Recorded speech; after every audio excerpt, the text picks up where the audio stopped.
Hello, soccer fans. Major League Soccer has made its return here in North America with some glorious action that only MLS can produce. Things keep getting worse and worse for Chelsea and Liverpool. Plus, the first major trophy of the season has been claimed. We're going to get to it all. Grab your scarves. We start right now.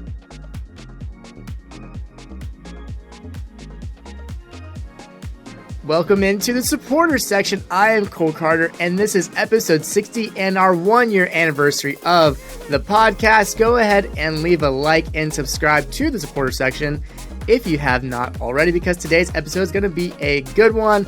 I have my two friends here with me, Stephen Curl and Brandon Patesnick. And gentlemen, we've got loads of soccer going on now with the start of MLS. We've had the Carabao Cup, Premier League, Champions League. It's a good time to be a fan of sport, isn't it, Steve? Oh, yes, it's quite wonderful. Atlanta United, that is, did the good old play terrible for 90 minutes but still win the game trick. So I'm locked in. MLS Cup champs for Atlanta United. I love sports. I'm so excited. I get to be heartbroken in America with Atlanta United and in North London with Tottenham. Let's get into it, baby. Brandon, is your cup full right now? Yeah, it is. I really honestly can't keep up. And with the ups and downs of Atlanta United and what will be Aston Villa, I mean, I don't know where to go, but I'm going to enjoy the ride. As you should, which I'll go ahead and get things started. We're going to do our golden scarf of the week, the person, the team, thing, whatever we thought deserves some praise from the previous week. And I'll get started with that Atlanta United player that made some headlines, talking about Thiago Almada, the young 21-year-old World Cup winner from Argentina. As you guys said, Atlanta United behind for most of the game until the 93rd minute when he has an equalizing banger from outside the box off of a corner set piece. And then 4 minutes later at the death, the 97th minute, the 7th minute of extra time, getting a free kick wonder goal to win the game for Atlanta United. Scenes everywhere, beers going flying in the supporter section, guys. An amazing start to the season, and Thiago Almada might have just earned himself an extra $5 million on his price tag come this summer. But Steve, your scarf of the week goes to who? Yeah, my scarf of the week is going to go to a team, actually. Not going to see this one coming. It's going to go to the Hammers at West Ham United. If you don't recall, my money pick this last week was a draw between Nottingham Forest and West Ham. And David Moyes must have been watching the pod because they went out and battered Nottingham Forest 4-0. Danny Ings on the double. And my scarf of the week is just going to West Ham. This team, we're constantly told, is too good to get relegated. And first of all, that's never true about any team. But they went out and displayed their class today, or this past week. So it was cool to see from a huge team historically in the Premier League. So scarf of the week's going to them, 4-0, going to the supporters. Hope they enjoyed that win. So good on the Hammers for picking up the 3 points.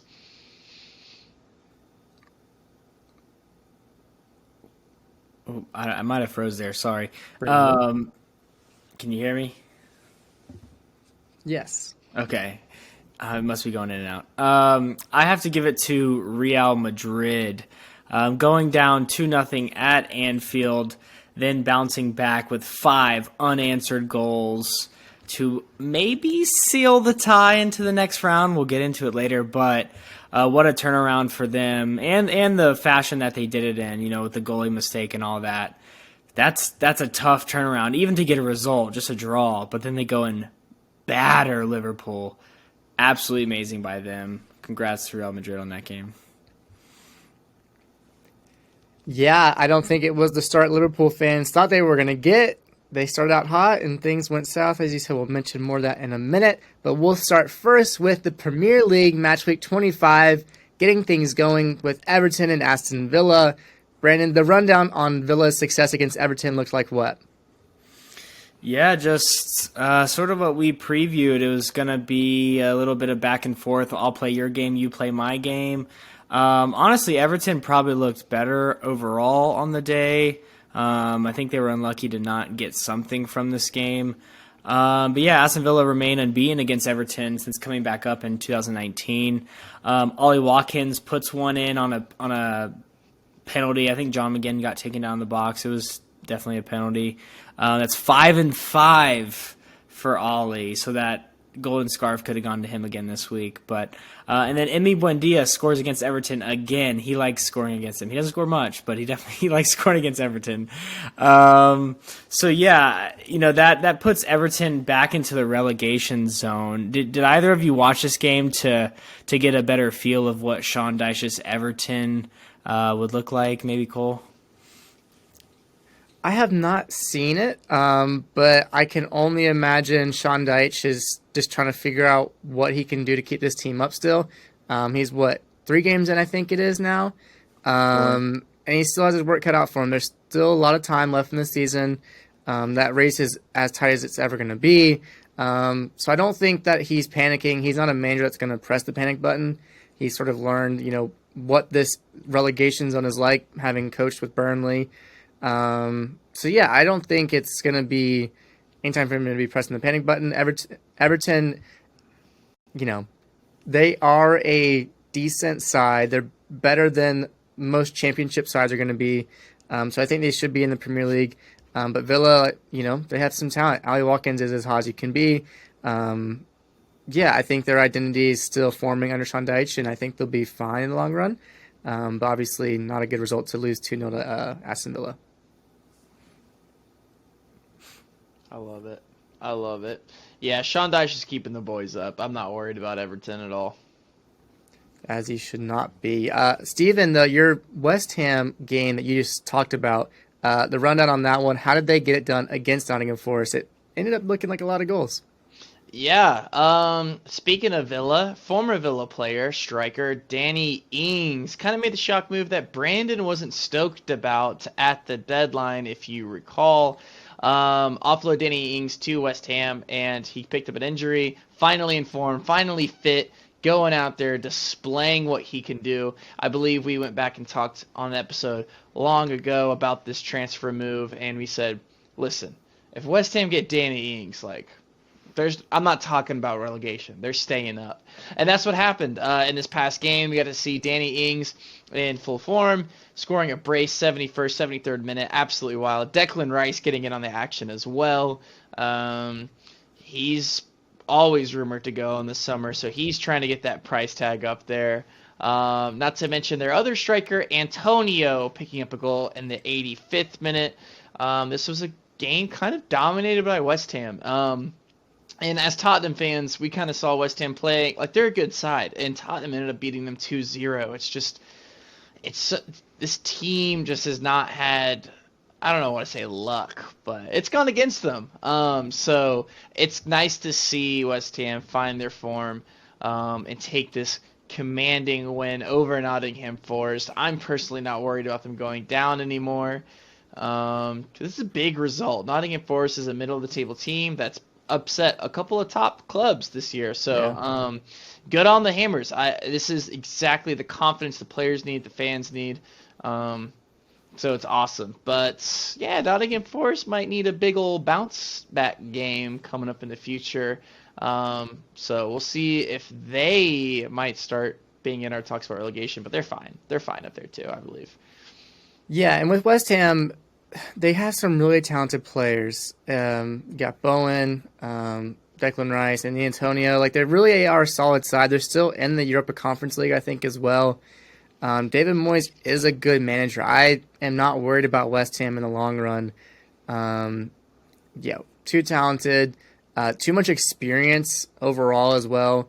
Having played in Europe, having played against big teams pretty well in the past, so I'm not worried about West Ham. Nottingham Forest, I think, is also going to be fine this year. Just a really bad week for them. Keylor Navas, I think, is still going to be pivotal to their season moving forward, but not looking good when you have 4 go past you in the fashion that it did. But yeah, a chance to go up against Everton at home. Maybe get a draw. Just kind of sell back into things. But yeah, I'm not worried about Nottingham Forest. I'd be more worried about the matchup between Leeds United and Southampton, where Southampton loses again after things got announced in the midweek, announcing that the club was going to stick with the newly hired Javi Garcia, formerly at Watford, Valencia, and Al Sadd. Leeds, they got the win. Good thing they do because this is their first win since November 5th. That's a long time to have no wins going around. Junior Firpo scored in the 77th minute, got the winner. Yeah, Brandon, things looking like Leeds of old, high intensity, causing turnovers, creating chances. But are they still trending upwards or are they going down right at this point? Yeah, I didn't really see much of a change in this Leeds team. Like under Javi, I think it's Grazia, I think is actually how you pronounce it, versus Jesse Marsh. I think they were just back to their normal selves. It seems like they only know how to play one way. um, Whether that's going to keep them up or take them down, I'm still unsure of. I think probably down, but they get a result against the worst team in the division. And not luckily either. I think they missed a good amount of chances during the game. 1-0. They get the win, and that I think that's really all that matters. They're hoping probably that they can build off of this, especially with a new manager, a real manager coming in. But I still think Leeds are a little bit of a mess at the moment. I don't have too much confidence coming off of this 1-0 win against Southampton that Leeds are in the clear. Yeah, honestly, I think both these teams are in danger. I think it's going to probably end up being Leeds, Southampton, and Bournemouth going down. That's sort of where I've landed in my prediction. And yeah, I just think there's too much disruption within these clubs, at the top, dealing with the front office, down to the managerial level, and just what's happening on the field. Just so much inconsistency, lack of coordination, and just, yeah, it's not a good place for these clubs right now. And it's a little too late, with Leeds. Bringing in the new manager, I just don't think it's going to be. It's just too late for me to save their season, and yeah, not looking good for them. Steven, some redemption in North London. We had a North London derby this week. Tottenham and Chelsea at Tottenham Hotspur Stadium, and Tottenham get their first win against Chelsea since 2018 in the Premier League. Steven, my goodness gracious, it feels good. And it's funny to compare things. The two scorers for Tottenham were the homegrowns Oliver Skipp and Harry Kane. Oliver Skipp getting his first Premier League goal in the 46th minute. It was off of a Kepa parries the ball out. Chelsea failed to clear it, gets to the edge of the box, and on the half volley, Oliver Skipp smashes it onto the top of the bar. Kepa can only get a slight finger to it. And then in the 82nd minute, Harry Kane, the dagger in the heart of Chelsea fans, just putting it in the 82nd minute. Not looking good for Chelsea. Haven't scored a goal in 3 games. Haven't scored more than 1 goal in a game since December 27th. That was against Bournemouth, so not really saying a whole lot. Goal scoring, an obvious issue, Steve. Who or where do you think the issue lies with this Chelsea team? Is it from the manager or the players? Where do you land? Let me lay this out for you super quickly. This team is in bad shape from the very top to the very bottom. Talk about ownership, the money spent. Ruben Loftus-Cheek is starting in your midfield, and he was on loan at Fulham last year. What? You don't have a striker. Kai Havertz is just out of position. It's not good. And this comes from a Tottenham fan, in which I was like, okay, Chelsea, they'll probably beat us. But after watching this game, they are abysmal. Kepa Arrizabalaga, they need a goalkeeper. They need a midfielder. They need a striker. And they don't need the 55 wingers in which they have. So, yeah, they need players all over the pitch. And I'm on the camp of, Potter, like, you don't want to have a revolving door of managers. You want to give this guy time, but it's getting to the territory now where it's not a if, it's when Potter's going to get fired. Is it the next Dortmund game if he loses, if they get knocked out of Champions League? Is it if they lose to Leeds on the weekend? Like, it's starting to get to, if he doesn't get a win, which he hasn't gotten a win in the past 3 games, if he doesn't get a win, 4 games, 5 games, honestly, including all competitions, it's about to be him out.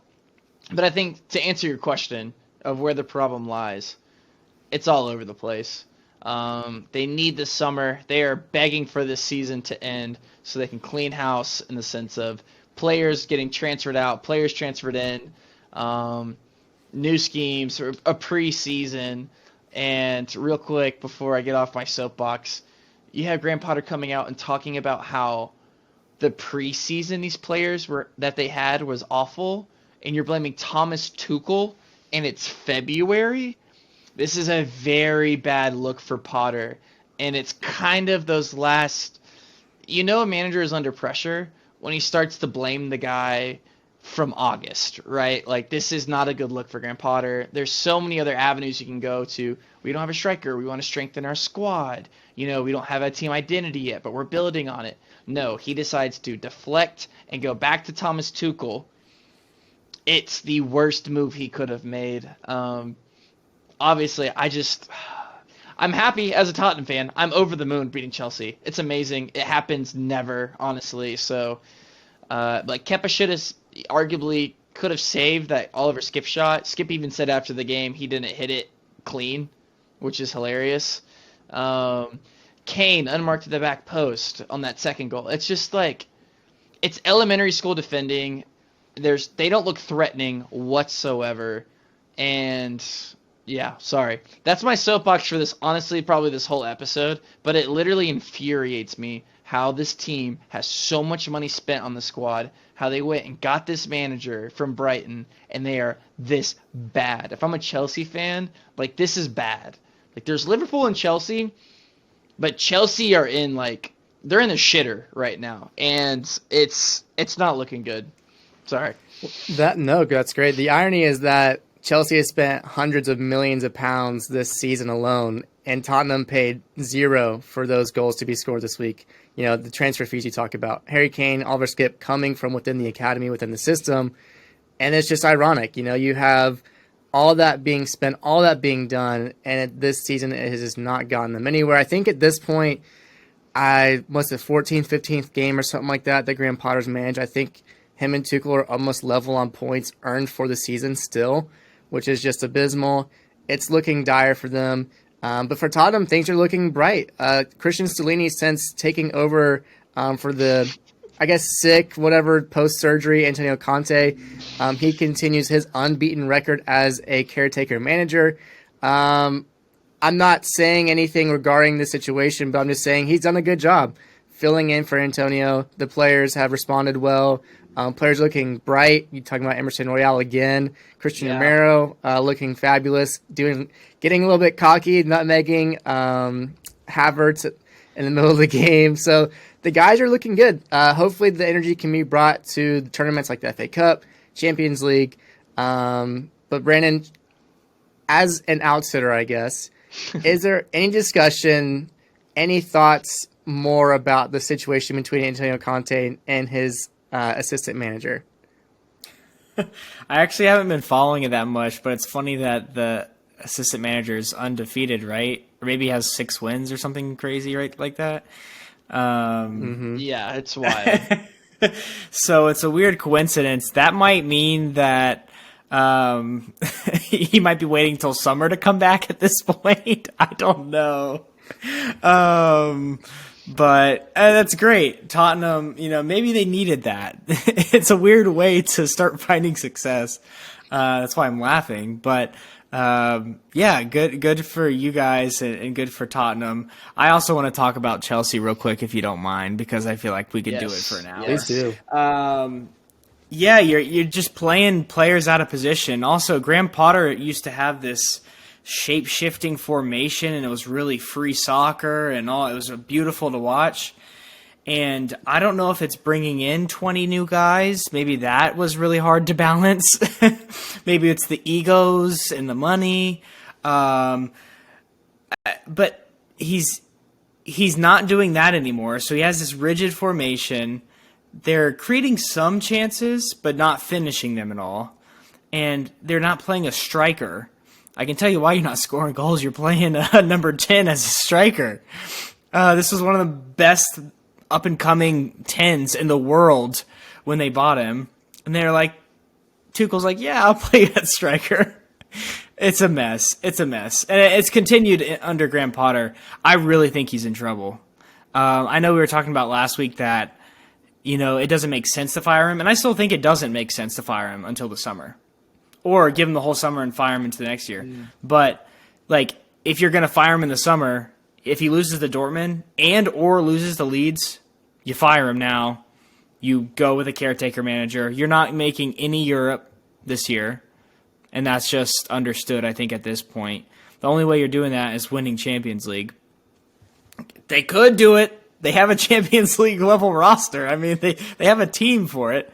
But if they go out against Dortmund, obviously they can't win it. So, yeah, it's a mess. I don't know. It's also on the players, though. It's very much so on the players. I think Reece James had a quote this week where he came out and said, "Yeah, it's on us too. Like, he's doing his job, we're not doing ours." So something along those lines. So I don't know. Steve, you want to say something else?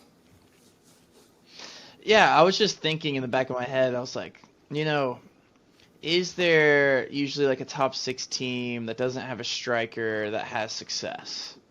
And I think of Manchester City, right? They have Erling Haaland this year, but it's a team that has won trophies without a striker. And that's why I think it's it's the manager, right? Or I don't know. It's really, I was just thinking about it. I was like, Manchester City has been doing it the past 2 seasons, excluding this season, as they're obviously in the top again. But it's teams playing with a striker, without a striker. Pep Guardiola has proved that he can do it. Yeah, I mean, it's hard to compare Pep with Graham Potter. I think also Graham Potter looks awful. Have you seen recent pictures of him? He looks like he's aged 10 He looks years. like he went to war.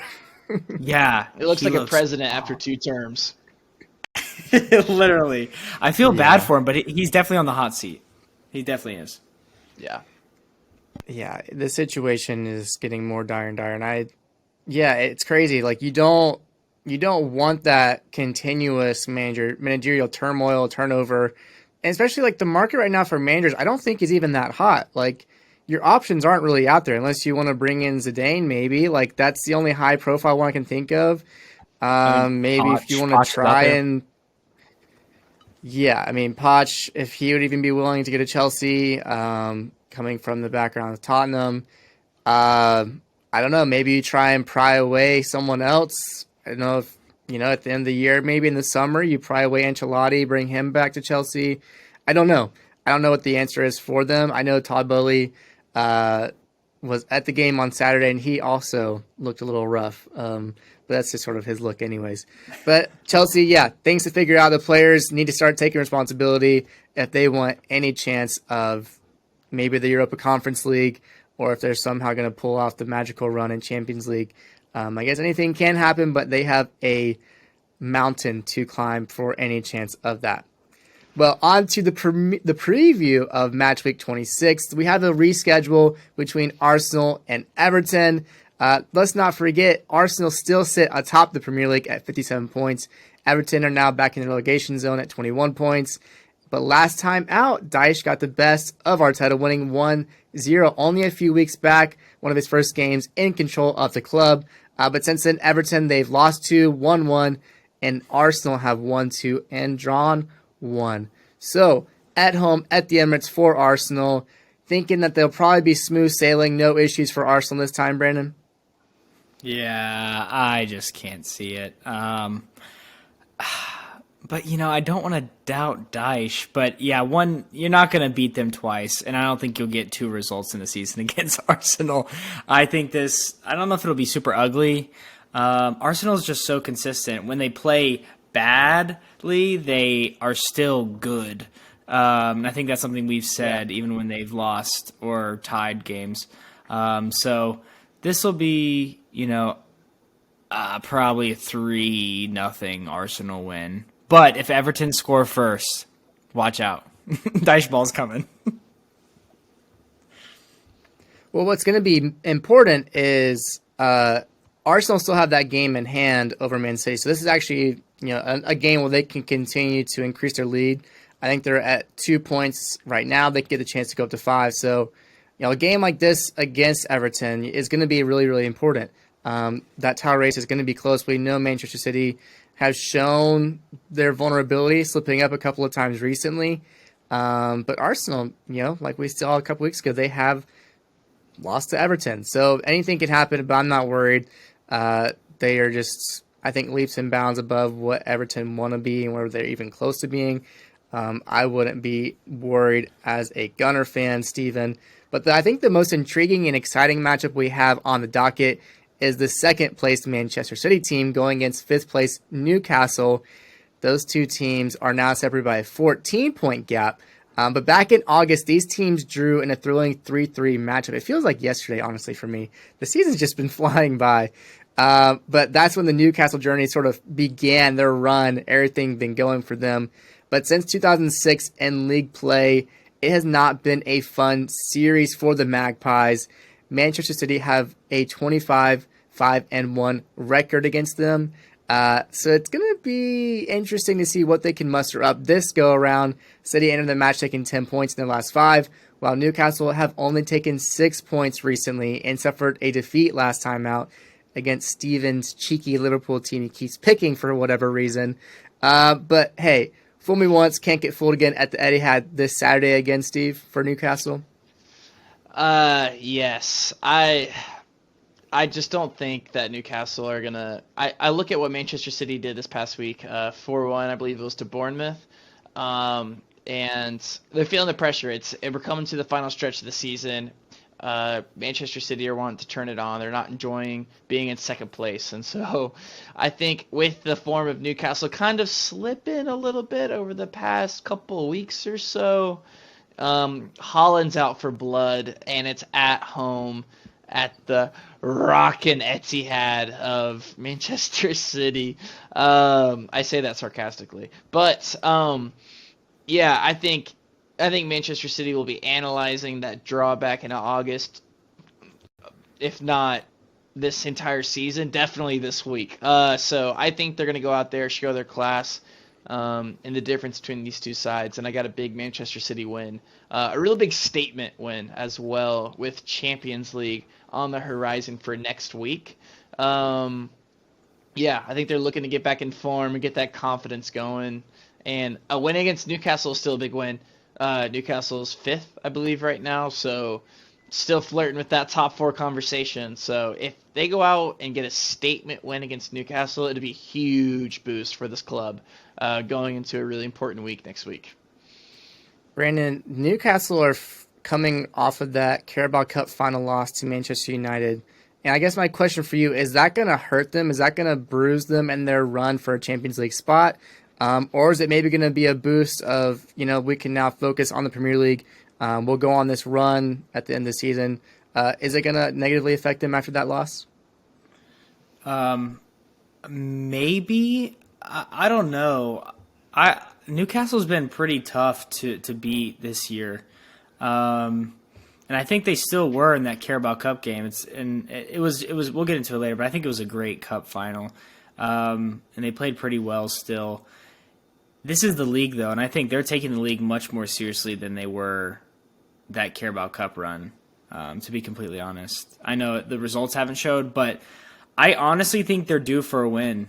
I don't think they've won in the last 4 games or something like that. Last 5 games maybe. A bunch of draws in there and a loss to Liverpool as well. So I think this could get real sticky. Eddie Howe might have something up his sleeve, and he's going to have to really beat this Manchester City side. But I would be watching out for Newcastle in this game. I do think Manchester City will win it, but I'm not counting Newcastle out by any means. I think it'll be really close. Yeah, definitely going to be a great game. Always fun to see the big teams go up against one another, and those Newcastle fans will definitely travel well, as we saw them do this past weekend in London at Wembley. Chelsea back at it against Leeds. This one, last time out, Leeds, they beat Chelsea 3-0 in August. They actually hold the all-time record over the Blues in all competitions, a 40, 30, and 37 record between the two clubs. Like we said, Chelsea winless in their last 5, coming off back-to-back defeats. Not looking good. They just lost to Southampton and, as we just talked about, Tottenham. So Let's talk about this one, guys. We sort of mentioned it. Leeds, if they get the win, that's just going to boost their confidence to stay in the league. We sort of talked about Graham Potter a little bit, but if Chelsea managed to lose this game, or even, let's just say, blow a lead and get a late 2-2 draw or something like that, I don't know. Is this the rock bottom for this club that we will see them go to, Brandon? They could drop into the bottom half. I think Villa play Crystal Palace at the weekend, so if Villa win, they'll hop above Chelsea. Chelsea could be sitting bottom half by this weekend, which is just crazy. That is insane. This will be rock bottom. I don't know the last time they were ever this low. It is unreal, especially again being a dead horse, but all the money they've spent, they fire a world-class manager and bring in an up-and-coming guy who's really struggling. Like, it's just all going wrong for Chelsea, and it could get worse this weekend. Steve, what do you see happening in this one? Yeah, I honestly think Leeds can go out and beat Chelsea. I won't go as far to say that I expect that to happen, but I expect a very close game. And if I had to put money on it, which this isn't my bet for the week, but if I put money on it, I'd be putting it on a draw. And wouldn't be surprised if Leeds won. There's no positives from this Chelsea team. And you look at the fall from grace of Chelsea and Liverpool this season but these teams are different. Liverpool has a lot of issues, but they can score goals. They look creative up front. You kind of see what they're doing a little bit. But Chelsea, it's just, you don't know what's going on with this team. It's the defense. It's the midfield. It's the striker. It's the manager. It's all over the place. If I'm a Chelsea fan, I am genuinely worried about a team that I believe will be relegated this year in Leeds United. They beat you 3-0 in August. That happened. You haven't scored goals in your last 2 games. So you haven't scored goals in 2 Premier League matches, and you're about to be up against this high-pressing Leeds team that can expose you, like they did in August. So you better win. You better win, Graham Potter, or it's going to be absolutely maddening. And real quick, I know we've talked a lot about Chelsea, but they deserve it. It comes to a point about pride, I believe, as a Chelsea board as well. They might even want to keep Graham Potter, but to the fans, they literally might owe a sacking. It gets to this uncomfortable territory to where it's like you might know in the back of your head the results won't change, but at least you did something to have a martyr almost. And Graham Potter's getting higher on that list. So anyways, that's what I'll say. I genuinely think Leeds could go out and get a result against Chelsea this weekend. Yeah, well, I think there's sort of some irony. I think the Todd Boehly era coming in after the Roman Abramovich era, Abramovich was known for being, that kind of cutthroat owner, firing managers on a moment's notice. And Todd Boehly is supposed to be this guy where he'll bring more stability but bring the same spending. And yeah, there would be a bit of irony if he had to fire his manager because they're actually playing poorly. Chelsea in the past when they fire their managers weren't, if I remember correctly, haven't been even on the bottom half. It's like, oh, we're in 6th or 7th, we're struggling, quote unquote. And it's like, no, this is actually the one time Chelsea would be warranted to fire a manager. And it's probably the one time they don't want to fire a manager. It's the one time that they do deserve to be fired. So yeah, it's sort of crazy to me to think about that. They're just in such a weird position as a club. You talk about the pride. Their whole thing is the pride of the lion. It's just like they do not look like a pride right now. They look disjointed. Players don't look excited to play for the club, for the badge. And they're at Stamford Bridge this weekend. We'll see how the fans, the supporters respond to the club. Will we start seeing, different signs pop up, Potter out or different chants? Will we see any messages to the board? I don't know. But it will be interesting to see what happens at Stamford Bridge against Leeds on the weekend. But that club that we mentioned in the same breath, Liverpool hosting Man United, a matchup of old, a great rivalry between the two clubs in red. Manchester United took the first matchup at Old Trafford by a score of 2-1 with goals from Rashford and Sancho. Back when this guy named Cristiano Ronaldo was on the bench. Remember that time at Man United? Feels like ages ago at this point. But that was Manchester United's first win in the Premier League against Liverpool since 2018, which United finished second in the league under City that year. Kind of crazy to think about that long of a streak. Back when Alexis Sanchez and Lukaku were playing at Manchester United together back in the Mourinho era. Also feels like ages ago. United have 10 points in their last 5 games with wins against Leicester. That one was 3-0 and Leeds 2-0. And not to mention that Carabao Cup final, they just picked up the silverware, the first in the Erik ten Hag era, first since 2016 when they had a 2-0 win over Newcastle in the League Cup. Liverpool having a scoreless draw against I can't talk right now. Scoreless draw over Palace over the weekend and a dismantling by Real Madrid 5-2 in the midweek. That one got ugly real quick, 5 unanswered goals. But they have taken 8 points in the last 5 Premier League games, so they're sort of on the up and up, and maybe even have a chance at the top 4, Steven. With their form currently and a European spot, do we expect them to frustrate United, give maybe a win or a draw against them? Yeah, I'm just pumping Liverpool propaganda into our channel here, honestly. I'm not getting paid for it either, so LeBron James, hit me up. Yeah, I think Liverpool doesn't have any pressure of just go out. God, Liverpool has the better success against United recently. That's the facts. We've been talking about since 2018. Liverpool have been owning this matchup. I think they can go out and get a draw and frustrate United, like Cole's kind of saying. It's going to be, I believe it's at Anfield as well, quoted by all the top managers of the toughest place to play. I think they need this result, especially after a horrible performance against Real Madrid. I think they might, honestly, the players might be already booking their ticket out of the Champions League. I don't know. That's not their mentality, of course, but they want a statement win over Manchester United. It's kind of when you get knocked down, but there's an opportunity in front of them. It's if these players will take it. And it's going to say a lot about this Liverpool squad, how they line up against Manchester United, how they play, the intensity. Can they go out and get a draw at least at home against a team that's in third place right now in the league? They have been on the up and up domestically. 8 points the last 10. They're clawing slowly up the table, unlike Chelsea, who's in a free fall. So they need this result. They need at least a draw. And I think they can go out and do it. This game back in August was 2-1. So we'll see. We'll see if my front three of Nunez and Salah, Gakpo can get it done.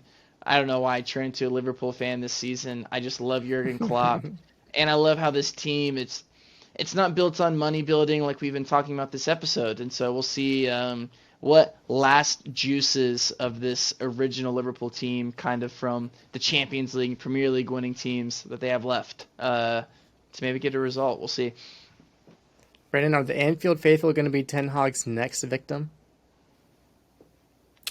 Yes. Manchester United is not losing this game. No chance. I think so. Liverpool play Wolves in the middle of the week, and I think they'll get their anger out there. You would think they would have done it at the weekend against Crystal Palace, but they looked awful against Crystal Palace. So, a win's coming at some point. So it's going to be against Wolves in the middle of the week. And then they're going to get hit by the Red Devils right in the freaking mouth, I think. I think it could get bad again. I think it could be like 3-1 Manchester United. Honestly, I think Manchester United should be, they're not actually, which we'll get into later when we do our bets. They're not favorites for this game, but they should be. A draw, I think, is the best Liverpool could do, to be honest. Liverpool is bad. They are not good. And let me just tell you, one team is playing Fabinho and one team is playing Casemiro.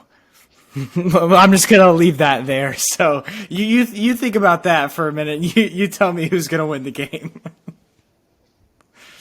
Yeah, one team definitely going the other direction than the other. And on the flip side of it, in the Champions League, Liverpool, we sort of hinted at it, had a very rough go at it against Real Madrid. They actually started out pretty well, getting up to the 2-0 lead. Things were looking amazing at Anfield, but then 5 unanswered Real Madrid goals. Both goalkeepers sort of making uncharacteristic mistakes, leading to different goals. But yeah, Liverpool extending their poor run against Real Madrid. They haven't beaten them in their last 7 matchups against one another, and obviously those Champions League finals certainly sit high in the memory of Liverpool faithful. But the question being, guys, can Liverpool create any of that 2019 Champions League magic again? Remember that tie against Barcelona where they came back, what was it, 3-0 down or something like that? The Origi goal, all the drama, the Trent Alexander corner. I guess, Brandon, you're more the pessimist than Steven is for whatever reason right now with Liverpool. Can they create any of that magic again and mount some sort of comeback at the Bernabeu? No chance. No. Do you want me to explain why? I mean, no. There is no chance they're getting out of this. They dug themselves a grave in that first matchup. Liverpool, Anfield's their home. It's their fortress, and they can't get it done there. No chance. Steve, is it all done and dusted? Yeah, listen, I love Liverpool for whatever reason this year, but who is my dark horse to win the Champions League last time around? Real Madrid. And, I mean, you got to argue that they're favorites again, right? So, at home, I don't think Liverpool can overcome this deficit that they dug themselves into. It was an abysmal performance against Real Madrid. So I think it's honestly in their best interest just to, just bow out. Just get out of the Champions League. Try to finish as high as you can in the Premier League. You're not beating Real Madrid. That's just not happening. It's not going to happen. I honestly don't. Yeah, I'm with Brandon. We don't really need to explain why. They're not going to beat Real Madrid at the Bernabeu. Yeah, it's not going to happen. No, I definitely see where you guys are coming from. The best thing they could probably hope for is pray at the downfall of Newcastle in the Premier League. I think I think Tottenham, Man U, City, Arsenal, they're looking pretty solid right now. Newcastle, we'll see. But yeah, maybe they'll get that 4th spot. Maybe they'll have to sell for Europa League this year. We'll see. But Champions League looks like it is over. Frankfurt and Napoli, I can't talk tonight. My goodness gracious. Napoli getting it done once again. Osimhen just continuing his hot streak. Brandon, your guy, Ivica Kvaratskhelia, however you say it, getting the assist. If the deficit wasn't bad already, one of Frankfurt's best players, Kolo Muani, received a red card in the match, so he won't even see the second leg. Frankfurt probably lucky to even get through to the round of 16. Looking sort of dire for them right now, Brandon. Any chance they can even imagine going through against Napoli? No chance for them either. They were favorites in this game, I think we mentioned last week somehow, and I think it was because their home crowd. I said throw that in the bin. Napoli doesn't care about your feelings, and they don't. They're the best team in world football this year. So, yeah, they're easily going through. Yeah, I don't see Frankfurt having any chance on going through. RB Leipzig and Man City, surprising result in this first leg. Mahrez got the opening goal of the game in the 27th minute, but Gavardio, you might remember him, all that talk surrounding him in the World Cup. He actually stays put at Leipzig. He didn't get the big transfer. Maybe we'll see it come in the summer, probably get a big price, but he gets the equalizer in the 70th minute. So an interesting setup for that second leg back in Manchester. City, guys, we've talked about this time and time again. They need to win Champions League. Like, there's no ifs and buts about it. This is the competition they want to win. They're going to throw everything they can, everything in the kitchen sink to win this competition. RB Leipzig shouldn't have been that big of a roadblock. But the fact that they got a 1-1 draw might show that they're vulnerable and could potentially lose in Manchester, Steven. What do you think? Yeah, I mean, this team is vulnerable. You see it in Europe with Leipzig, as well as domestically with Tottenham. Like, I love Tottenham, but God, like, this team looks on top of the world one week, scoring goals at will, and just so exposed on other games. So I do have confidence that City will go through at home. I think if the results in Germany was a little different, if they had lost 2-1 or something like that, if they were down a goal or two, it'd be higher stakes. I think they can get it done. City need to win Champions League, like you said. I think they get it through, and they save the heartbreak for later for their supporters, just to get them a little bit more invested into their team. But I think they can get it taken care of at home against Leipzig. Yeah, I think we'll have to keep our eyes on it. Pep, man, he needs that trophy. It's going to be sitting there haunting him if they lose and bow out once again. I'm optimistic they'll get through, but they'll be maybe looking over their shoulders on this one against RB Leipzig. Inter Milan and Porto. This is a solid matchup. We hinted at this one going into the round of 16. Porto, not any kind of pushover. Inter Milan getting the unlikely hero back in the lineup. Romelu Lukaku scoring in the 86th minute to grab the win for Inter, looking the likeliest to go through between the two teams. Brandon, anything of note for these two teams? Are Inter maybe kind of just being overlooked in this Champions League? I think so, but this Porto team is good as well. It's a really fair matchup. I think Inter will go through, but they're headed to Portugal in the second leg. It'll be an interesting matchup. I did not have Lukaku scoring basically a last minute winner in the cards on my bingo card for this game, but he shows up, I guess, when he needs to, and good for Inter, my dark horse, and I'll keep riding the horse. I love Inter that Lukaku is wearing number 90. Like they always just had the weirdest numbers on their players, and it's adding insult to injury that he's scoring in the Champions League after his horrendous stint with Chelsea last year. Just showing, he can still get it done here and there, but still not at all worth the price tag he was. But hey, back in England, we had that Carabao Cup final between Manchester United and Newcastle. We talked about how this was a matchup all the way back in 1998, the last time Newcastle was in a cup final, and Casemiro getting the header from a set piece in the 33rd minute. Obviously, the decisive goal because Newcastle did not have any. And 6 minutes later, the hottest man on the planet, it seems, one of them at least, that man, Marcus Rashford, getting it done again, getting a massively deflected goal to go 2-up before the half. And a good game. Both sides showed up to play well. Obviously, the edge going to Manchester United. Ten Hag gets Man U's first trophy since that Europa League in 16-17, which ironically was against Ajax at that point. And they also won the Carabao Cup that year, 3-2 against Southampton. So, as Man U were looking for, they've got one cup. They have their 4 competitions that they've been in, 3 still left to play for. If they had to pick one brand that they were going to chase the most, which one do you think it would be? Ooh. I don't think they'll win the Premier League, but I think they would want the Premier League out of all the other ones for sure. That's not going to happen, I don't think. But this year could. It's a great year in the Premier League. I'm really enjoying it. It could flip. I think Europa League would be their next favorite. How funny would it be if they basically if Ten Hag brings in his era, sort of as Mourinho-esque, Mourinho leading them in that 16-17 season to the Europa League champions and the Carabao Cup winners as well. So that'd be sort of funny, like a funny parallel there. Yeah, I think they'll take the Europa League out of the other ones.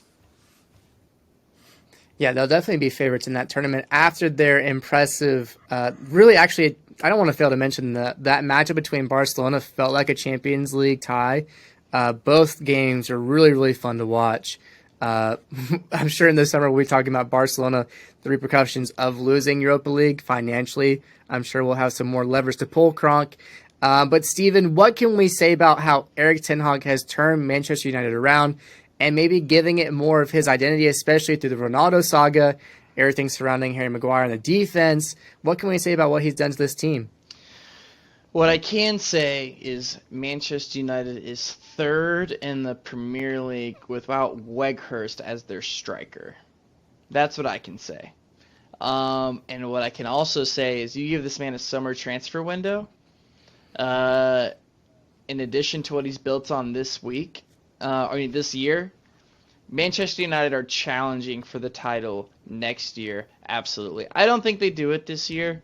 That last question, I think they actually go for the FA Cup. If they win the FA Cup and the Carabao Cup this year, it's almost like this putting pressure on English football. Like, hey, we're here, This team is very good. Shedding dead weight. Never thought I'd call Ronaldo dead weight, but they did that. And the success has just been absolutely immense. The fans are bought in. The board is bought in. There is some excitement around Manchester United. Like we said, winning the first piece of silverware since 2016. Trophies talk, baby. I wouldn't know. I'm a Tottenham fan.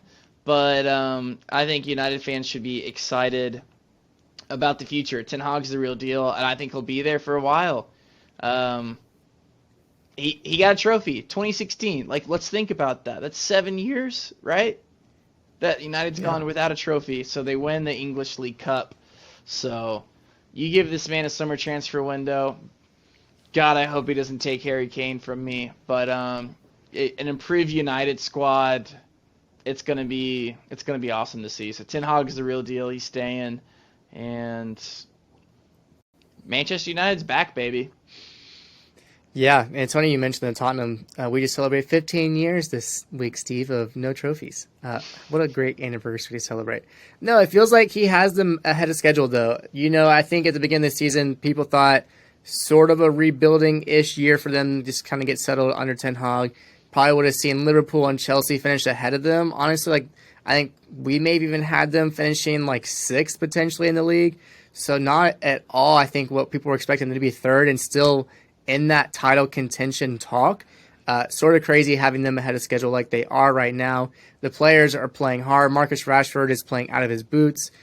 Really, really fun football to watch them play. But Newcastle, they got to the Carabao Cup final. That's an impressive display from them. They're still in the Champions League run. But let's just talk about the loss. Are they going to be down and out after this one, Steve, or are they going to be optimistic? The fans were incredible. It was really, really cool to see them. The flags in the 89th minute, they knew they were going to lose, but they still were supporting the Magpies. But how are they going to feel after that loss? Yeah, I mean, I think they'll be bummed out, but honestly, it's expected. Newcastle made it a really cool cup run to a final. If you were to tell a Newcastle fan that they'd be in contention for top four and they'd have a chance to win silverware against Manchester United in a final, they wouldn't believe you, right? This takeover, this huge financial boost into their club has been relayed onto results. I know they've been slipping of late, but there's really no reason to be discouraged. Just focus on your league form. You missed that on the trophy. It sucks. Unfortunate circumstances. You put your third goalkeeper out there. But yeah, Newcastle's been a tough team to play, like Brandon's been saying. Really tough to score goals against Newcastle. Great defense. So if I was a Newcastle fan, I wouldn't be discouraged. I don't know if that's the apathy of being a Tottenham fan again, but I mean, you're in a final against United and you lost against a team that was better than you. So it's kind of in a good game too. So it's not really like you got embarrassingly played off the pitch. So I think you can take that in stride and try to go out and get a result domestically throughout the rest of the way. Yeah, no, absolutely. Well, one of the two of the domestic cups still up for grab. You have the Premier League and the FA Cup. The FA Cup has some good matchups this week. Fulham and Leeds going up against each other. Man U back at it against West Ham. And then Sheffield United and Tottenham. We were robbed of that Wrexham-Tottenham matchup. Wrexham would have hosted it as well. Could you imagine the spectacle that would have been? Really, really a shame that we're not getting it. The Sheblaze Cup ended last week. Mallory Swanson winning the MVP. The U.S. beating Brazil to win that little cup. And then the MLS is back the first weekend. Really, really awesome to have soccer back in the United States and North America. St. Louis City SC winning their first ever match away at Austin FC, 3-2. Beautiful goal by João Klaus, who we did highlight last week in that MLS preview. Go check it out if you haven't. We also did a kit reviews, all the new kits for the 2023 season. Definitely check it out. But unlikely result for them to get it done at Austin. Austin was a fortress to go up and play against, so massive to get their win in their first ever MLS match. Toronto getting their heart broken, conceding 2 goals in the 90th and 98th minute versus DC United. Christian Benteke getting the winner late. Not the start that they wanted to see. You saw players like Bernadeschi really showing their frustration, just losing their markers there at the end to DC United. El Tráfico, this was supposed to be a huge display, massive match at the Rose Bowl, getting postponed to very unlikely severe weather in the Los Angeles area. Snow happening, really, really crazy in Southern California, hail, all the stuff going on down there. So that one has been postponed to the 4th of July, a patriotic day. We'll probably see that Rose Bowl game sold out. And then Atlanta United, guys, we didn't look as hot, maybe it was a little bit expected. We had a rough up and down season last go around. We had a missed PK in the 43rd minute. Luis Araujo taking over the duties there with the absence of Joseph Martinez going to Miami, but managed to win the game 2-1 versus San Jose on the back of 2 brilliant goals from Thiago Almada. And I will say, I was there and the supporter section, the opposite end of those goals happening. So I had a perfect, clear view of what was going on. The first one, you could just feel the energy was really ramping up. In the 90th minute, I was in the 80th minute, I was like, there's got to be at least 8 minutes of extra time. San Jose were time wasting, going down with injuries. Crowd was feeling it, booing them, but getting behind the team. And then Almada, the World Cup winners, getting 2 beautiful goals. Going wild. I got the video of the second one of just beer flying everywhere, perfect angle to goal, just insane. So good to have soccer back in the city, and hopefully, not a sign of things to come as far as the poorish play for 80 or so minutes, but rather the end being the positive that we can hopefully build off of that and maybe get our striker his stinking visa so Yorgos Yakimakis can play for the club and start scoring some goals with our striker. But the MLS Fast 5 is where we're going to end the day.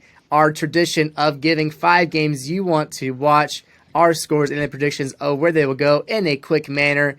Getting us started with LAFC versus Portland. Steven, your prediction is what? Yes. As we recorded the episode tonight, Portland just took their first game of the season, 1-0 over Kansas City. But I got LAFC in this one, 2-1 over Portland. I think it's going to be a great game. 2 awesome teams, but I'm going the MLS champions over Portland, 2-1. 2 games on this list have LA teams that didn't get to play 1 game, so I actually have a draw 1-1 LAFC versus Portland just because Portland's got that game under their belt. LAFC having to figure things out. 1-1 draw seems good to me. Brandon, what do you think? Yeah, sometimes there's a little bit of a hangover period, if you will, for MLS Cup winners. I just think they're too good. I like Steven's score of a 2-1 win for LAFC.